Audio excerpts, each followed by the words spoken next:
Good morning বন্ধুরা, কেমন আছো সবাই? নিশ্চয়ই ভালো আছো। এটাই প্রার্থনা রাখি ভগবানের কাছে, তোমরা যেন সব সময় ভালো থাকো। আমরাও কিন্তু ভালো আছি বন্ধুরা। আর সেই ভালো থাকাটা শুরু হয় প্রত্যেক দিন সকাল সকাল। ভালো থাকার পাশাপাশি পরিবারের সবাইকেও ভালো রাখতে হয়। আর হে বন্ধুরা, তোমরা যারা আমার শুভাকাঙ্ক্ষী, তোমাদের জন্য অনেক ভালোবাসা। যাই হোক বন্ধুরা, সবাইকে ভালো রাখতে বা ভালোবাসতে হলে আগে নিজেকে ভালোবাসতে জানতে হবে, নিজের খেয়াল রাখা জানতে হবে, তাই না বন্ধুরা? তাই জন্য মন আর শরীর ফুরফুরে করার জন্য বানিয়ে নিলাম লেমন টি সকাল সকাল। আর এই লেমন টিতে চিনি না দিয়ে দেব অল্প একটু সুগার ফ্রি, কারণ আমার চিনি খাওয়া বারণ, সেই জন্য চিনিটা আর দিলাম না। তো চাটা নিয়ে সোজা চলে যাব ঘরে। তো বসে আরাম করে চা খাবো আর শপিং করব, তো সেই জন্য বসে পড়লাম। ফ্যানটা চালিয়ে সোজা চায়ের কাপ হাতে নিয়ে বসে পড়লাম শপিং করার জন্য। তো আজকে কি শপিং করব তোমাদের সাথে সেটা শেয়ার করব আমি। ঘরে যদি কেউ না থাকে বকা দেওয়ার জন্য, এই যেমন ধরো আমি দেরি করে ঘুম থেকে উঠলাম, তারপর আবার কাজকর্ম বাদ দিয়ে চায়ের কাপ হাতে নিয়ে বসে পড়লাম শপিং করতে, এটা যে কেমন রিয়েকশন হতো খলদারোগী শাশুড়ি থাকলে আমি বুঝতে পারছি না। সম্পূর্ণ ব্যাপারটাই কেমন যেন অজানা। আর এদিকে দেখো কি শপিং করব বুঝতেই পারছি না। কিচেন টুলস বলে সার্চ অপশনে দিলাম, তো কিচেন টুলস চলে আসলো। তো এটাকে আমি ভালো করে দেখছিলাম এটা নেব কি না। তো ভালো করে আমি দেখছি যে আমার পছন্দ হয় কিনা, সাইজটা কতটুকু। তারপর ভাবলাম রিভিউ দেখি কেমন দেখায়, দেখছি আর ভাবছি নেব কি নেব না। পরে কেমন জানি পছন্দ হলো না বন্ধুরা। দামটাও কেমন বেশি না কম মনে হচ্ছিল, দামটা বেশি। তারপর আর নিলাম না বন্ধুরা। তারপর চলে আসলাম এই যে একটা ঝুড়িতে। তো ভাবছিলাম যে সবজি রাখলে কীরকম হবে এই ঝুড়িটাতে। তো কালারগুলোও দেখছিলাম। তো এই ঝুড়িটা দেখতে বেশ বড় লাগছিল, কিন্তু আমার মনে হচ্ছে ঝুড়িটা কিন্তু বেশি বড় হবে না, কারণ এর আগে আমি আরেকটা এরকম ঝুড়ি এনেছিলাম ঠাকুর ঘরের জন্য। পরে দেখলাম দামটাও অনেক নিয়ে নিচ্ছে, আর আনার পরে দেখি ঝুড়িটা অনেকটাই ছোটো। অনেক তো শপিং হলো, মন ভরে গেল, মনের মতো তো কিছুই পেলাম না। তাই অনেকক্ষণ ঘাটাঘাটি করার পর ব্যাগ দিয়ে চলে আসলাম। এবার চা খাচ্ছিলাম আর গান শুনছিলাম। গান শুনতে শুনতে ভাবলাম আর গান শুনলে চলবে না, আমার যে কিছু সেলাই কাজ রয়েছে আর্জেন্ট, সেগুলো তো দিতে হবে। তাই আর দেরি না করে বসে পড়লাম ঝটপট ব্লাউজের কাপড় নিয়ে। এখন কেটে রেখে দেব, পরে অবসর টাইমে সেলাই করে নেব। এই হাতের কাজটা জানি বলে কিছুটা হাত খরচ বের করে নিতে পারি। যতটুকুই হোক, কম আর বেশি, নিজের রোজগারের টাকাটা হাতে পেলে কত যে আনন্দ লাগে। যারা রোজগার করো তারা অবশ্যই বুঝতে পারবে, কিন্তু যারা বেশি রোজগার করো হয়তো তাদের কাছে অল্প রোজগারটা চোখে উঠবে না।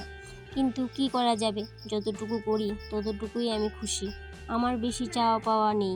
ভগবানের কাছে যা কিছু দিয়েছে তাতেই আমি খুশি। আমার জগতে আমি অনেক খুশি।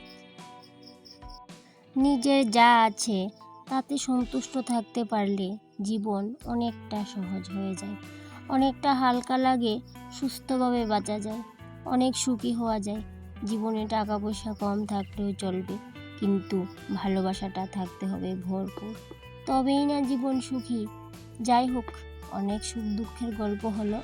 এবার তোমরা বলো, কে কে সেলাই শিখতে চাও?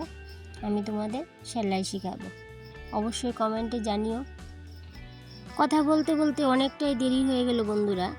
আর এই সেলাই কাজ নিয়ে পড়ে থাকলে তো চলবে না, আমার তো আরও বাকি কাজ রয়েছে, রান্নাবান্না রয়েছে, বহু কাজকর্ম রয়ে গেছে। তো সেই জন্য আমি তাড়াতাড়ি করে কাজগুলো সেরে নেব। আর হে বন্ধুরা, তোমরা যদি আমার পরিবারে নতুন হয়ে থাকো, যদি একটু ভালো লেগে থাকে, তবে এই পরিবারে থেকে যেও। আর যদি ভালো না লাগে তাতেও কোনো অসুবিধা নেই, ভালো তো নাই লাগতে পারে, সবার কি সব পছন্দ হয়? হয় না তো। তো এইদিকে দেখো তাড়াতাড়ি সেই কাজকর্মগুলো সেরে আমি চলে আসলাম রান্নাঘরে।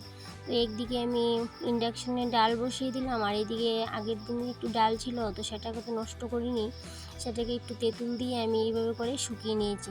কারণ এই যে ডালটা তেঁতুল দিয়ে করেছি এটা আমার ছেলে খুব পছন্দ করে খেতে, সেই জন্য আমি আগের দিনের ডালটা নষ্ট করি না, আমি এইভাবে করে তেঁতুল দিয়ে শুকিয়ে নিই।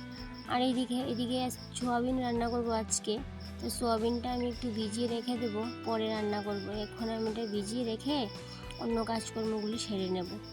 আর ভাতটাও একটু পরেই করব, তো রান্নাবান্না তো থেকেই গেল, পরে আমি পুজো দিয়ে এসে রান্নাবান্না করব। এদিকে দেখো কতগুলো শুকনো মরিচ ছিল, সেগুলো নষ্ট হয়ে যায়।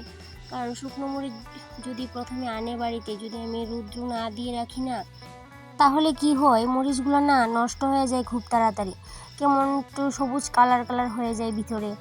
তো সেই জন্য আমি কী করি, প্রথমেই শুকনো মরিচ আনলে তো কিছুদিন আমি 2-1 দিন রৌদ্র লাগিয়ে তারপর রেখে দিই, তাহলে কি হয় অনেক দিন ভালো থাকে মরিচগুলো। তো যদি আমি মনের ভুলে রৌদ্র না দিই না, তাহলে খুব তাড়াতাড়ি মরিচ নষ্ট হয়ে যায়, আমার বেশি দিন আমি রাখতে পারি না। তো কিছু বাসন ছিল, তো ভাবলাম স্নানের আগে বাসনগুলোকে ধুয়ে তারপরে স্নান করে পুজো দিয়ে দেব। আর এইদিকে দেখো কাজ করতে করতে আমার না একটু খিদে পেয়ে গেছে, তো সেই জন্য নিয়ে নিলাম মুড়ি আর দুধ। তো দুধ মুড়ি খেয়ে তারপরে আমি কাজকর্ম শুরু করে দেব। আমার না এরকমই প্রত্যেক দিন কাজ করতে করতে হঠাৎ না খিদে লেগে যায়, তো আমি কী করি, চা খেয়ে নিই বা যে কোনো কিছু টিফিন খেয়ে নিই। আর এদিকে দেখো সন্ধ্যাবেলায় আমার ছেলে বলল ও পরোটা খাবে, তো পরোটা খাবে, আমি তো পরোটা বানাতে পারি না সত্যি কথা বলতে। তো ঘরে আটা ছিল, আমি আটা রুটি যেভাবে বানাই এভাবেই রুটিটা করে নিলাম, তারপর একটু তেল দিয়ে এইভাবে করে ছেলেকে দিয়ে দিই। তো ছেলে তো খুব খুশি, তো ও ভাবলো পরোটা। তো আমি তো কোনো সময় পরোটা করিনি, সত্যি কথা যেটা বলতে লজ্জা নেই তোমার। তো আজকের ব্লগটা এই পর্যন্তই, তোমাদের সাথে আবার দেখা হবে পরের ব্লগে। তোমরা সবাই ভালো থাকবে, সুস্থ থাকবে, এটাই আশা রাখি, এটাই ভগবানের কাছে প্রার্থনা করি। গুড বাই, সবাই ভালো থেকো।